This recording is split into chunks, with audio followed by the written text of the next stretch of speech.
Part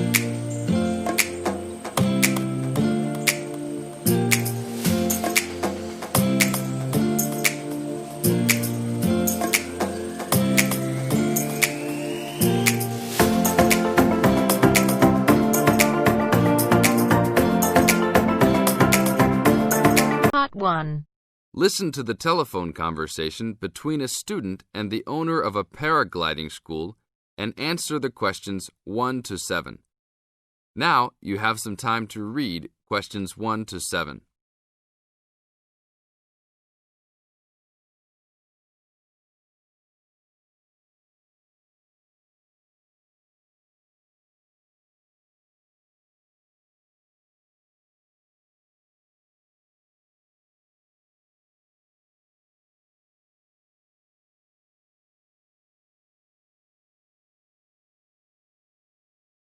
Hello, Paraglider's Paradise. How can I help you? Oh, hi. I'm interested in doing a course in paragliding. Which course are you interested in? Well, I'm not sure. What's available? We've got the introductory course, which lasts for 2 days. OK. Or there's the 4-day beginner's course. There's also the elementary pilot course, which takes 5 to 6 days, depending on conditions. We might try the beginner's course. What sort of prices are we looking at? The introductory is $190. The beginner's course, which is what you'd probably be looking at, is $320. No, sorry, $330. It's just gone up. And the pilot course is $430. Right. And you also have to become a member of our club so that you're insured. That'll cost you $12 a day. Everyone has to take out insurance, you see. Does that cover me if I break a leg? No, I'm afraid not. It's only third party and covers you against damage to other people or their belongings, but not theft or injury. You would need to take out your own personal accident insurance. I see. And what's the best way to get to your place? By public transport, or could we come by bike? We're pretty keen cyclists. It's difficult by public transport, although there is a bus from Newcastle. Most people get here by car, though, because we're a little off the beaten track. But you could ride here, OK? I'll send you a map. Just let me take down a few details. What's your name? Maria Gentle. And your address, Maria? Well, I'm a student staying with the family in Newcastle. So it's care of? Care of Mr. and Mrs. MacDonald. Like the hamburgers? Yes, exactly. MacDonald. The post office box address is probably best. It's P.O. Box 2492, Newcastle. Is there a fax number there? Because I could fax you the information. Yes, actually there is. It's 0249. That is for Newcastle. And then 760412. OK. Now, if you decide to do one of our courses, you'll need to book in advance and to pay when you book. How would you be paying? By credit card, if that's OK. Do you take Visa? Yes, fine. We take all major cards, including Visa, Master and American Express. OK then. Thanks very much. Now you have some time to read questions 8 to 10.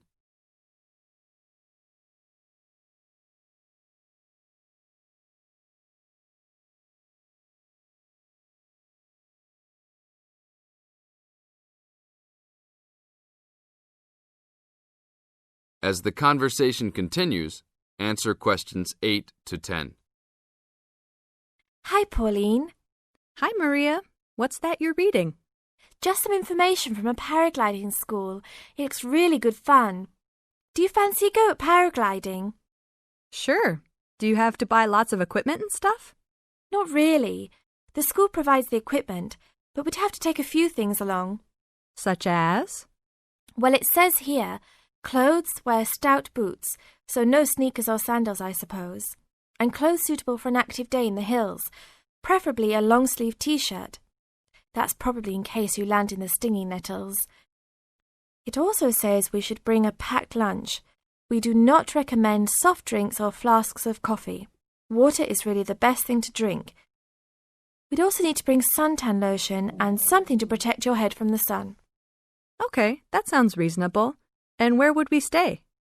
Well, look, they seem to operate a campsite too, because it says here that it's only $10 a day to pitch a tent. That'd be fine, wouldn't it? And that way we'd save quite a bit because even a cheap hotel would cost money. Or perhaps we could stay in a bed and breakfast nearby. It gives a couple of names here we could ring. I think I might prefer that. Hotels and youth hostels would all be miles away from the farm, and I don't fancy a caravan. No, I agree. But let's take a tent and pray for good weather. Okay, let's do it. What about next weekend? No, I can't. I'm going on a geography field trip. And then it's the weekend before exams, and I really need to study. Okay then, let's make it the one after the exams. Fine. We'll need a break by then. Can you ring and... That is the end of part 1. You now have half a minute to check your answers.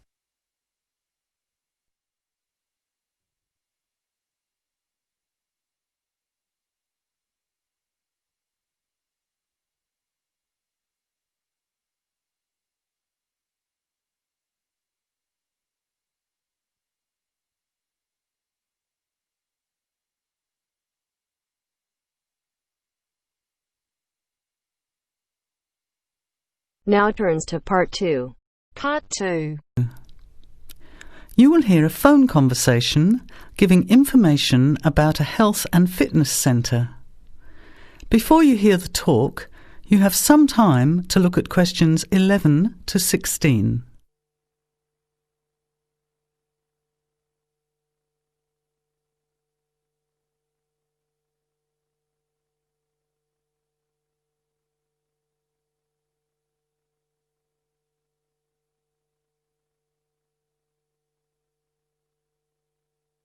Now, listen carefully to the first part of the talk and answer questions 11 to 16.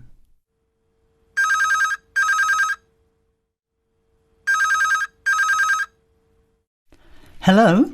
Hello, is that Miss Heidi Jones? Yes? Good morning, Miss Jones. I'd like to take a few minutes of your time to tell you about the Seven Oaks Health and Fitness Centre, which is in your suburb. Would that be convenient? Okay. Well, the centre's not far from you. It's on the corner of Marion Street and Giles Street and has a large car park. It's open every day of the week, opening on weekdays at 6 a.m. and at 9 a.m. at the weekend. It closes at 9:30 p.m. Monday to Friday and on Saturday at 4 p.m. and Sunday at 2 p.m. We also have childcare Monday to Saturday from 9 in the morning until midday for a small extra charge, so you can leave your children in safe hands while you attend one of our classes, or perhaps have a swim, or if you just want to relax in the spa and sauna or steam room. Talking of classes, we have a very wide range which are designed to suit all different levels of fitness and individual needs. I mentioned the pool just now.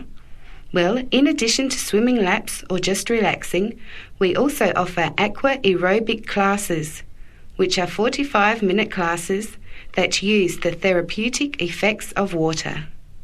This provides a very safe and effective exercise and is suitable for all fitness levels, as well as being a lot of fun. Many people who haven't been exercising for a while start in the aqua classes, as do people who need to take care after hospital surgery, for example. These classes are very popular and are scheduled every weekday, Monday to Friday, and on Saturday afternoon and Sunday morning. Another very popular activity in the pool area is learning to swim, and these swimming classes are held at 4 p.m. every weekday and in the mornings at the weekend. By the way, they're open to both adults and children of any age. Before the talk continues, you have some time to look at questions 17 to 20.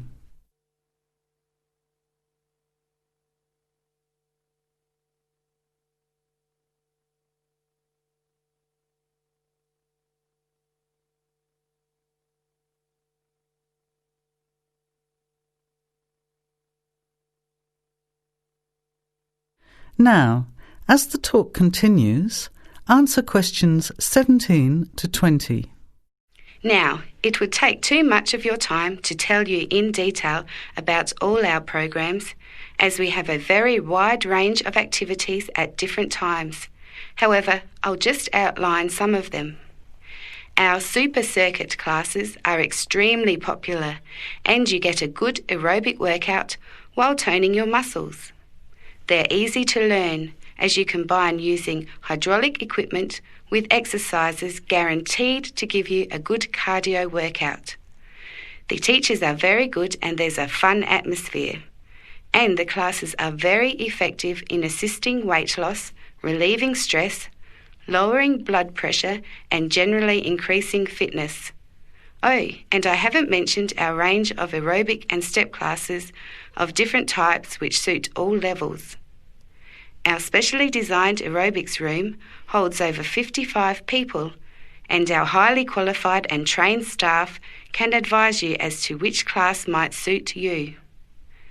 We are inviting you to a free 1-week trial period when you can come and try any of the classes or activities before you make the decision to join.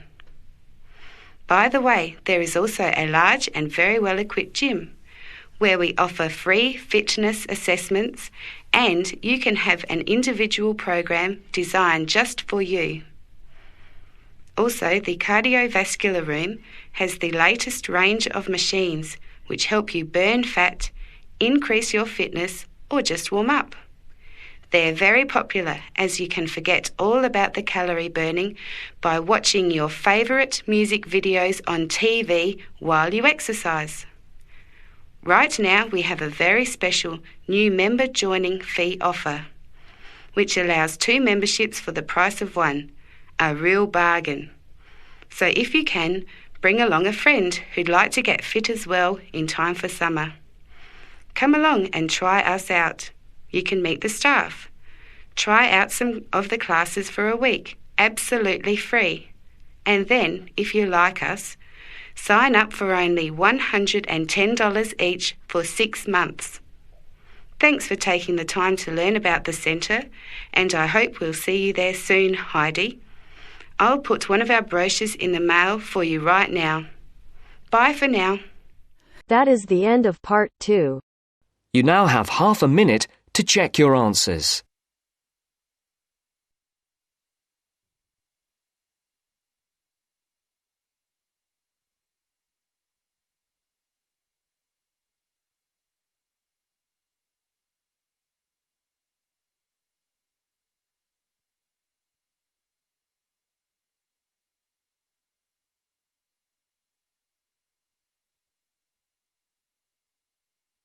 Now turns to part 3. Part 3.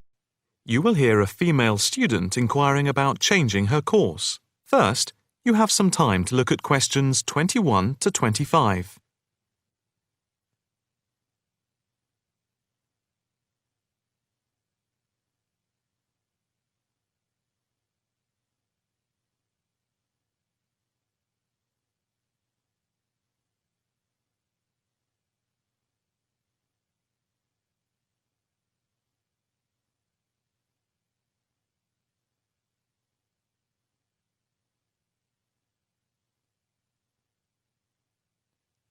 Now listen carefully and answer questions 21 to 25. Hi, my name is Rosanna McLaren. I'm a bit early, but I have an appointment to see the assistant registrar, Andy Matthews, at 10 a.m. Hi, I'm Andy Matthews. Nice to meet you. Nice to meet you. My tutor advised me to come to see you about changing my course. Yes, I've had an email from your tutor, David Vine. Let me just call it up. Here we are. It says, Tutee Rosanna McLaren is on the Wednesday part-time course and wants to change to the distance learning program. Have you any problems with the course itself? Oh no, I love it. I think the course is really worthwhile. The theoretical sessions once a week on Wednesday from 10 a.m. to 3 p.m. are really good. You have 2 2-hour sessions then? Yes, that's it. And I have to say, I think the practical session from 4 through to 9 in the fashion workshops are also good fun. but I am finding it all very tiring, and it makes me too exhausted for my work on Thursdays and Fridays. You work the other 4 days of the week. Yes, and some Saturdays. I see. So, what do you want to do? I'd like to change to the program with the distance learning component instead of the Wednesday sessions. Yes, that is a possibility. I see from your tutor, Dr. Vine, that he has no problem with this, but you realise it's possible you'll have a different tutor. Yes, I'm aware of that. It's a shame because he's a very good tutor. What do I need to do now? First, we just need you to fill in this transfer form and the claim form for the reduction in fees. Oh, I didn't realize it was cheaper. Oh, yes, it's £1,000 less a year. It gets even better. Can I start the distance learning program from now? I don't see why not. I just need to get a signature from your tutor, which should take only a short time. I'll email it to him now, and then he can sign it and put it in the internal mail. Okay. But I also need to go through with you what is involved in the distance learning program to make sure you are clear about everything. Well, I understand I attend the weekend course once a month, and that I can book a bench in the fashion workshop at any other time. You have a computer at home for the distance learning? Oh, yes. I have the necessary equipment for making video calls over the internet already. It's the flexibility of the distance learning over the internet that is very useful. And what makes it even more interesting is that I don't have to spend a lot of time traveling to and from the university on the Wednesday. I can adapt it to my own routine, as I will be able to do the theory over the internet from home when I want. The same is true of booking a tutorial online using Skype. Yes, it is amazing, isn't it? It's in its infancy, but it's been up and running for a year now, and it's going rather well. Can I just ask if it's possible to have a face-to-face tutorial at any time as well? There is no reason why you shouldn't be able to. Before you hear the rest of the conversation, you have some time to look at questions 26 to 30.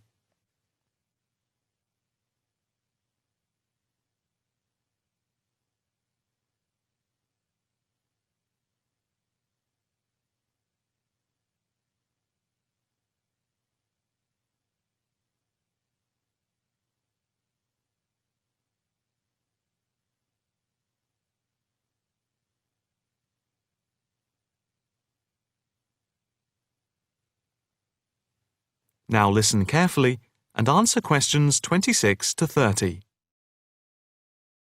What about the assessment for the distance learning? I take it that it's the same as for the other program? Let me see.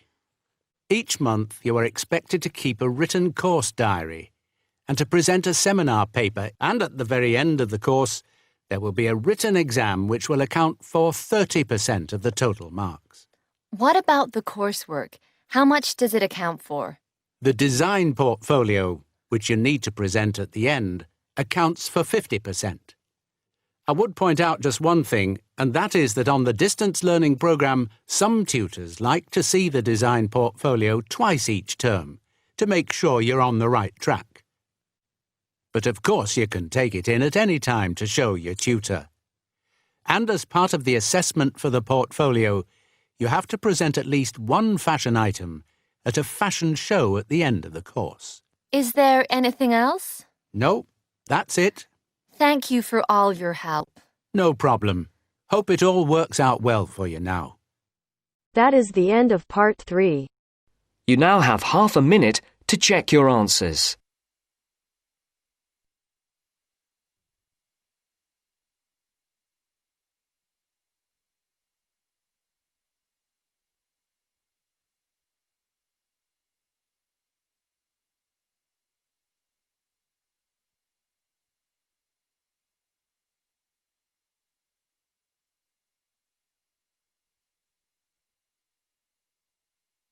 Now turns to part 4. Part 4. You're going to hear a short talk about the banks in Britain. As you listen, complete the statements by writing no more than 3 words in the spaces provided. Now you have some time to read questions 31 to 40 first.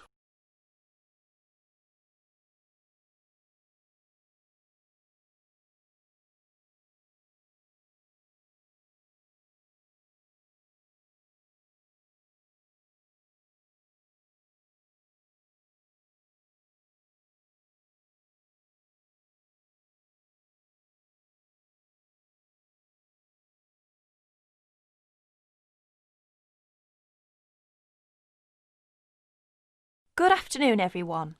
Thanks for turning up today to this short talk I'm going to give on student banking. Many of you are unfamiliar with the way banks work in this country, and today's talk should give you a few starting points. Well, as you probably know, you'll need to open a bank account while you're here. The safest place to keep your money is in a bank. Choose one that is near where you study. All the major banks in Britain offer special facilities for students, and we'll be only too happy to explain how to open an account. The most useful type of account is a current account. You can pay in money received in any form and then draw it out when you need it by using your checkbook. Writing out cheques in their name can make payments to other people. If you want to draw out cash for yourself, make the cheque payable in your own name or to cash. A cheque crossed with two parallel lines is even safer, as it must be paid into a bank account. Payment by crossed cheque has the added advantage that when the person to whom you have given the cheque presents it at a bank, it will eventually come back to your bank and provide proof of payment. Most people now ask their bank to supply only ready crossed cheques. Most banks don't make charges if you keep more than a certain amount of money in your account. However, you shouldn't overdraw on your account, withdraw more money than you have in, without the bank's permission. If you borrow money from the bank, there will be an interest charge. You will also have to pay a small charge to convert foreign currency paid into your bank into sterling. If you have more money than you need for month-to-month expenses, it is a good idea to open a deposit account for some of it, where it can earn interest. This interest is taxable, but if your bank knows that you are not normally resident in Britain, then you do not pay tax on it. You can't pay by cheque on a deposit account, and to withdraw money, you should give the bank 7 days' notice, or you'll lose 7 days' interest. When you have established yourself as a satisfactory customer with the bank, they can issue you with a cheque card. This is really an identity card, which guarantees that correctly written cheques up to the value of £50 will be honoured by the bank. A cheque card can be very useful, as many shops and enterprises, particularly in London and the cities, will not accept a cheque unless a cheque guarantee card backs it. You can also use it with your chequebook to draw up to £50 cash from almost any bank in Britain. If you also ask for a Euro cheque card, this can be used in the same way to draw cash from most banks in Europe.